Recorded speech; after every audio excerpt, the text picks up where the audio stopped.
Bienvenue Stop Invest, la chaîne des top d'investissement. Ici, on parle essentiellement d'entreprises de qualité. Il y a quelques jours, j'ai partagé avec vous une vidéo concernant ASML. Et le titre était simple. Pourquoi cette entreprise pourrait exploser en 2025? D'aucuns se diront, oh merde, vu le timing, c'est pas l'idéal. Parce qu'actuellement, en 2025, ce n'est plus trop ce qu'on attendait. Bon, c'est le propre même des compagnies cycliques. Ce que je vais faire ici aujourd'hui, c'est essentiellement l'analyse quantitative, d'accord? Simple, parce que ça fait moins de 30 jours qu'on a à peu près effectué une analyse. J'ai proposé une note d'analyse, d'accord? Et j'ai analysé quantitativement l'entreprise. On avait à peu près un target aux alentours de 800 euros par là, si je ne me trompe pas.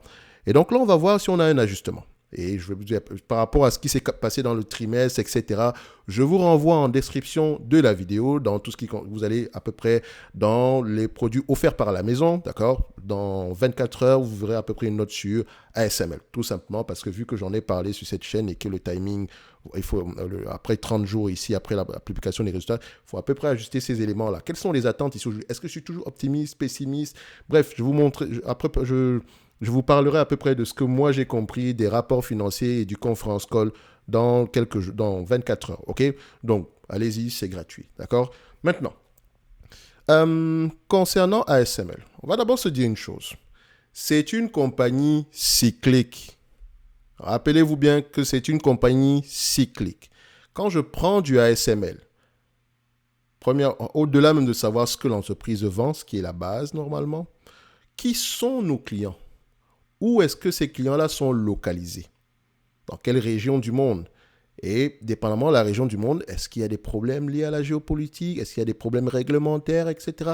Sur le cas d'ASML, depuis le mois de janvier ou bien depuis 2 ans aujourd'hui, vous savez qu'il y a une guerre entre la Chine et les États-Unis. On ne va pas dire une guerre froide, mais voilà. Notamment au niveau ici des produits liés à la technologie, d'accord? Donc, que ce soit les puces les plus avancées ici. Donc, ASML est certes, la Chine représente certains gros marchés pour ASML, mais un gros marché pour les produits d'anciennes, donc pour les machines ici des générations précédentes. Il y a certaines machines qu'elle n'a pas le droit de vendre en Chine présentement. Maintenant, je ne sais pas au niveau de la restriction, est-ce que c'est de plus en plus strict? Ce sont des éléments à aller voir. Il me semble également que le gouvernement néerlandais a plus la main présentement par rapport aux différents éléments ici par rapport à la régulation future ici, vis-à-vis ici de la Chine. Bref, j'en ai parlé dans la précédente note d'analyse.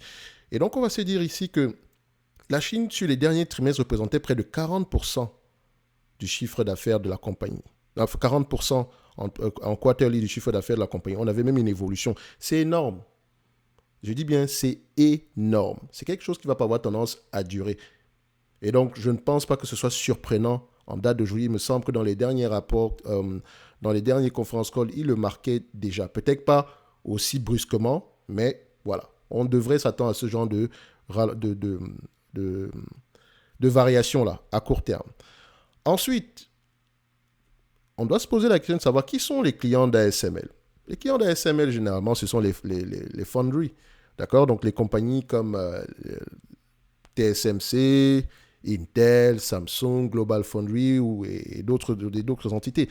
Et donc, on va se concentrer sur la dépense en capital de ces différentes compagnies-là. Donc, si je suis actionnaire d'ASML ou bien si ASML m'intéresse, je n'ai pas le choix que de lire sur des compagnies comme TSM, qui a publié d'excellents résultats d'ailleurs. Excusez-moi, rien d'étonnant d'ailleurs. Donc, je n'ai pas le choix que de lire sur ces compagnies et je vais suivre la dépense en capital. C'est la même chose que sur Nvidia. C'est la même histoire. Et donc, si vous remarquez que Intel dernièrement a réduit sa dépense en capital, ça veut dire que Intel, dépendamment des produits qu'elle fabrique, qui ne vont pas dans le même sens ici que des produits fabriqués par TSM, on va se dire parce que TSM, c'est plus dans les GPU, tout ce qui est demandé en date d'aujourd'hui, dans tout ce qui concerne l'intelligence artificielle. Okay? Et ASML, ici, faut produire, la vente de ce type de produits-là va avoir tendance à bien performer. Et puis d'ailleurs, c'est le cas présentement.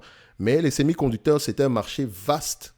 D'ailleurs, même quand vous parlez de semi-conducteurs, il faut savoir quel type de semi-conducteur telle ou telle entreprise fabrique. Parce que dépendamment du type de semi-conducteur, on n'a pas besoin du même type de machine. Ou bien la demande sera peut-être moins élevée pour un type de machine bien particulière.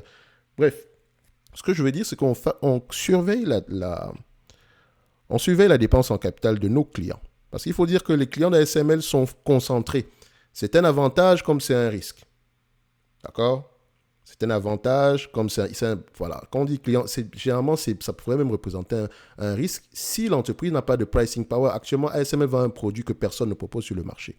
Et donc, elle a un pricing power. Mais également, elle est dépendante ici de la dépense en capital de ses clients.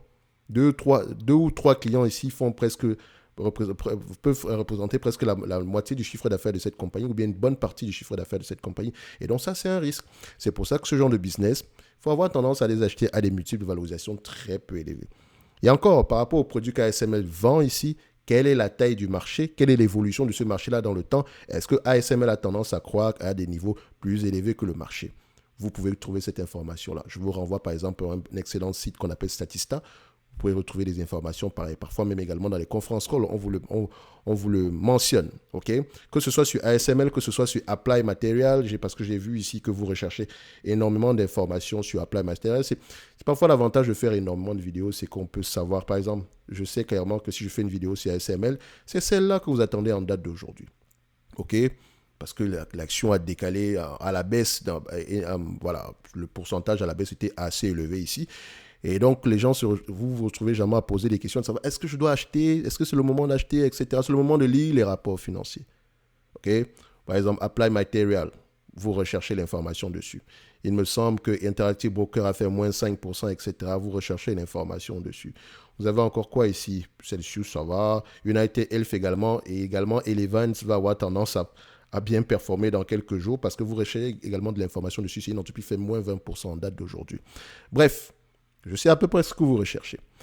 Mais je veux toujours vous dire une chose, les chiffres c'est bien, mais ça ne vous permet pas d'aller loin. Parce que si vous regardez du ASML, la croissance est de plus en plus élevée, les marges augmentent, etc. Mais vous remarquez également que derrière toute cette histoire-là, excusez-moi, voilà, les aléas du direct, derrière toutes ces histoires-là, il faut à peu près avoir une conviction. Et la conviction doit être basée sur des éléments qualitatifs et quantitatifs. Oui, la croissance est élevée. Pourquoi? Oui, les marges sont élevées. Pourquoi? Parce que là, on achète le futur. Le présent, on n'achète pas le passé. Oui, on se sert du passé ici pour essayer de voir si c'est une entreprise qui a un bon historique, mais c'est le futur qu'on achète. Ne vous trompez pas. Et donc, si je prends du ASML en date d'aujourd'hui, vous allez remarquer que par rapport à il y a 6 mois, enfin, disons même pas par rapport à il y a 6 mois, prenons à peu près il y a 3 semaines. Il y a 3 semaines ici, il y a 3 mois. Il y a 3 mois ici, la dernière vidéo que j'ai faite, c'était à peu près avec ces éléments-ci. On avait 32,95 € pour 2025 et 37,35 € pour 2026. Aujourd'hui, c'est combien? Au lieu de 32,95 € pour 2025, on les aura uniquement vers 2026. Excusez-moi. Et au lieu de 37 € ici pour 2026, on aura plutôt 32,15. Au lieu de 32,95 pour 2025, on aura 25,84. Donc les attentes également ne sont pas gravées dans la roche, comme son nom l'indique, comme ce sont des attentes. C'est une attente. Donc ce sont des prévisions. D'accord? Donc ça veut juste dire qu'on est optimiste ou on est pessimiste. La vraie question, c'est pourquoi? D'accord? C'est la vraie question. C'est cette question-là qui devrait retenir notre attention. Donc, quand je prends du ASML ici, mon premier problème, c'est est-ce que cette compagnie a la capacité de rapporter à peu près le même niveau de bénéfice net qu'en 2023 et 2024? Je ne parle même pas de la croissance. Si c'est le cas, c'est déjà un bon point. Maintenant, est-ce que je l'achète à un prix qui correspond à peu près à cette croissance, au niveau de bénéfice net qu'elle a eu à peu près cette année-là? Je vous dis déjà, idéalement, c'est un business qu'on aimerait avoir aux alentours de 20 fois les bénéfices. Idéalement. Donc, si vous avez du ASML en portefeuille, aujourd'hui, en dessous des 450, ça c'est la version américaine, je vais prendre la version européenne. Voilà, ça n'a pas changé grand-chose. Si vous avez du ASML en portefeuille, en dessous des 500 €, donc entre 500 € et 430 € par là, 450 €, vous avez des prix intéressants. Gardez vos prix tranquillement. OK? Vous avez des PRU très intéressants. OK? Maintenant, si tu l'as acheté à un prix aux alentours des 900 €, dis-toi que tu as payé pour une croissance, pour la croissance future. Ça pourrait se réaliser, mais dans combien de temps? Habituellement, c'est une entreprise qui croît en termes de bénéfices net, c'est 21,93 sur les dernières années. Si je prends à peu près les 5 dernières années, je parle de bénéfices net, je ne parle pas de revenus. Attention. D'accord, j'ai déjà fait la nuance ici. Vous pouvez avoir une croissance des bénéfices nets de 10% en ayant une croissance des revenus de 1%. C'est possible. Donc, si on regarde bien la croissance ici, en moyenne est aux alentours d'une quinzaine de pourcents, entre 15 et 20%. Quand vous allez questionner la taille du marché des SML, posez-vous la question de savoir est-ce qu'elle croît plus vite que son marché global? Et est-ce que ça pourrait continuer? Est-ce que la demande est de plus en plus élevée? Donc, si on regarde à peu près les attentes, on va extrapoler. Amusons-nous à le faire. D'accord? Aujourd'hui, au prix actuel, est-ce que vous pensez que ASML peut faire du 10%, du 15% en moyenne sur les prochaines années? Si c'est possible, on a juste besoin de faire ceci. Mettons juste que à partir de 2024, 15% en moyenne, et on garde à peu près 25 fois les bénéfices dû à son pricing power, littéralement, sa possibilité d'augmenter les marges et le fait que ce soit littéralement un monopole. 25 fois les bénéfices grand max. Donc maintenant, 25 fois les bénéfices. Constatez que pour justifier le prix actuel, je dis bien pour justifier le prix actuel, sans prendre en considération la dette ou quoi que ce soit, il faudrait que ASML puisse générer à peu près 26,33 € de bénéfices nets par action. Et quand je parle de bénéfices nets, moi je parle du free cash flow directement, parce que c'est déjà ajusté. 26,33. Est-ce que c'est possible? Bien sûr. Juste pour justifier le prix actuel. Maintenant, si je l'achetais à 1 000 €, pour pouvoir justifier mon prix d'acquisition, il faut que à 25 fois les bénéfices, je dis bien, parce que l'entreprise peut avoir une revalorisation des multiples, etc., mais elle va avoir tendance à s'échanger avec ces zones-là. 25, 20 fois les bénéfices. Et s'il y a de plus en plus de concurrence, on pourrait même descendre à 15, 20 fois les bénéfices. Mais pour le moment, il n'y en a pas. D'accord? Donc ici, ou bien la concurrence n'est pas assez agressive. Et donc pour justifier 1 000 € par là, on devrait attendre un prix aux alentours ici un bénéfice net aux alentours des 40 € par action. Et si on continue avec une croissance moyenne de 15%, ça veut dire qu'on aura à peu près ce bénéfice net par action aux alentours de 2028. Et donc, le tout est donc de questionner la croissance. Si on prend donc en considération les attentes des analystes, qui ont tendance à changer, en date d'aujourd'hui, jusqu'en 2026, les analystes attendent à peu près voilà, on a à peu près ici, j'ai une 20% en moyenne, hein. Après, je peux faire ça, divisé par ça, voilà. Bon, en tout cas, jusqu'à cette période-là, après, c'est pas 10, on va juste faire comme ça. Je vais mettre 33 divisé par 20, pour faire simple.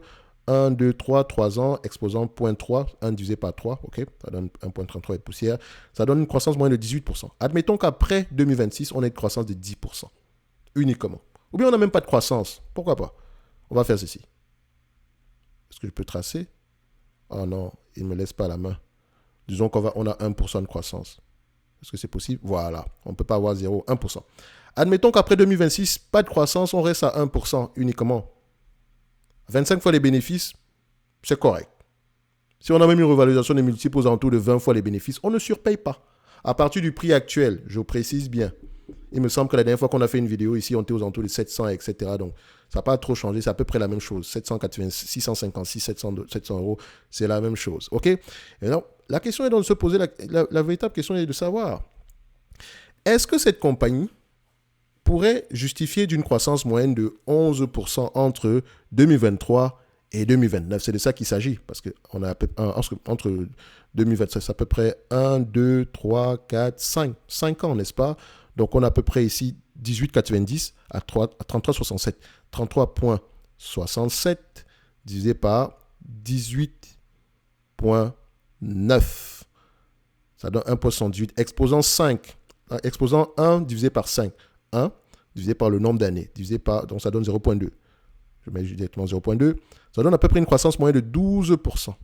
À partir de 2024, croissance moyenne ici de 12%. Okay? Si on prend à partir de 2022, ça sera une croissance moyenne de 11%. C'est pour ça que c'est affiché à ce niveau. Donc, que ce soit 20 fois les bénéfices, 10 fois les bénéfices, il faut absolument que cette compagnie puisse justifier de cette croissance moyenne entre ces deux périodes. Et rappelez-vous, on s'est dit qu'à partir de 2027, il n'y a pas de croissance. Est-ce que vous pensez réellement qu'il n'y en aura pas? Et au cas où il n'y en a pas, quel est le prix à partir duquel vous serez à l'aise de détenir du ASML? Moi, je pense, donc la première question ici, c'est de savoir, est-ce que je surpaye littéralement entre 700 $ et 600 $? Est-ce que je surpaye? Non. Moi, je pense qu'on ne surpaye pas. Ce n'est que mon avis. D'accord? Je pense qu'on ne surpaye pas. Et si la croissance va au-delà, tant mieux. Mais n'oubliez pas que Le futur étant incertain, il est toujours préférable de regarder la compagnie ici en prenant en considération une croissance rationnelle. Enfin, une croissance ici, il faut être assez conservateur au niveau de la croissance. Notamment les problèmes, la Taïwan, ça peut impacter ce business-ci. La Chine peut impacter ce business-ci avec les restrictions, etc. Donc, on a également des vents favorables. N'oubliez pas, la dépense en capital ici des différents fonderies, etc. Donc, ça pourrait également être un avantage. En tout cas, est-ce qu'au prix actuel, entre 700 euros, entre 800 et 700 euros, est-ce que j'ai réellement surpayé pour le ASML? Non. Et donc maintenant, à ce prix-là, je pourrais m'attendre à une assez bonne croissance. Si la croissance disparaît du jour au lendemain et qu'on reste à peu près à ces niveaux-ci, ok, mon prix est justifié. Je ne perds pas d'argent. C'est la première règle. La première règle, c'est ne pas perdre d'argent. La deuxième, c'est de ne pas oublier la première. Donc, est-ce que ASML est assez solide pour maintenir ses marges, maintenir les revenus à peu près équivalents dans les années à venir, au niveau équivalent dans les années à venir? Vous allez répondre oui. Et pourquoi vous répondez oui? Tout simplement parce que le produit présentement vendu sur le marché, proposé par ASML, est à des années-lumière ici de la concurrence. À savoir ici, à des niveaux plus élevés, on a une avance ici considérable par rapport à la concurrence. Donc, on peut fixer les prix. Et ce n'est pas tout. Quand je regarde du ASML, ici, ASML, du point de vue marge, etc. Excusez-moi, je sais que vous êtes venu ici pour rechercher uniquement ça vaut combien, etc. Mais bien souvent, il est préférable de regarder le business d'une autre façon. Donc, quand vous avez une entreprise qui a une croissance des revenus, d'accord, une croissance pareille en termes de revenus, c'est intéressant, n'est-ce pas? Pourquoi est-ce qu'on a eu cette croissance-là? C'est la question qui devrait plus vous intéresser. Les marges brutes, elles ont tendance à augmenter. D'accord? Sur les 20 dernières années, 43%, 10 dernières années, 45%, 5 dernières années, 50%. Donc, on a une augmentation des marges. Qu'est-ce qui nous empêche d'aller plus loin? C'est la question que vous devez vous poser. Est-ce qu'il est possible qu'on garde ce niveau de marge? C'est également cette question que vous devez vous poser. Pour le moment, pour moi, c'est oui. Est-ce que pour vous, c'est quoi? Surtout si vous n'avez jamais lu sur la compagnie. Pour vous, c'est quoi? Ensuite, vous avez les marges EBITDA. C'est bien d'avoir les marges EBITDA de plus en plus élevées, mais si on a des dépenses opérationnelles de plus en plus élevées, ou bien des dépenses en recherche et développement de plus en plus élevées, c'est un problème.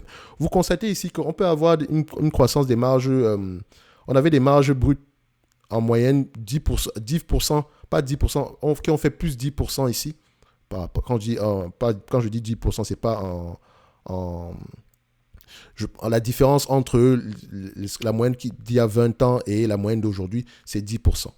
OK? Et donc, quand on prend à peu près ici, est-ce que nous avons le même ratio? Non. Ici, nous avons 3% de différence. Donc, il y a une dépense opérationnelle de plus en plus élevée. Et quand on parle de dépenses opérationnelles, ça dépend de quoi? Est-ce que la dépense opérationnelle ici provient? Est-ce que ce sont des coûts variables ou sont les coûts fixes qui augmentent?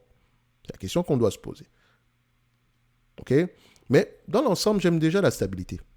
Donc, peut-être qu'elle a augmenté les prix ici pour uniquement pouvoir rapporter à peu près la même chose en termes de marge que par rapport aux années précédentes. On peut également prendre les marges nettes ici. 3% de différence. Par rapport au free cash flow. Et je rappelle que sur Coifin, vous avez des free cash flow margin. La dépense en capital également est assez élevée ici. Enfin, quand je dis assez élevé, on va à peu près dans la même zone. C'est assez correct ici. Okay? Si on rejoint les deux ici, on aura à peu près tendance à avoir le même niveau. Donc, vous constatez que certes, les marges brutes sont de plus en plus élevées, mais il y a également les dépenses opérationnelles qui augmentent, ce qui nous permet juste de maintenir les marges actuellement.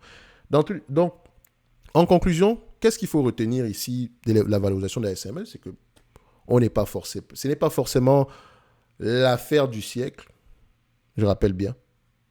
Mais le prix ici peut être intéressant pour commencer à accumuler, commencer à rentrer en position. Donc, si vous l'avez à 800 euros, ce n'est pas la peine de commencer à paniquer. OK? Dépendamment ici du pourcentage que vous avez mis en termes de pondération.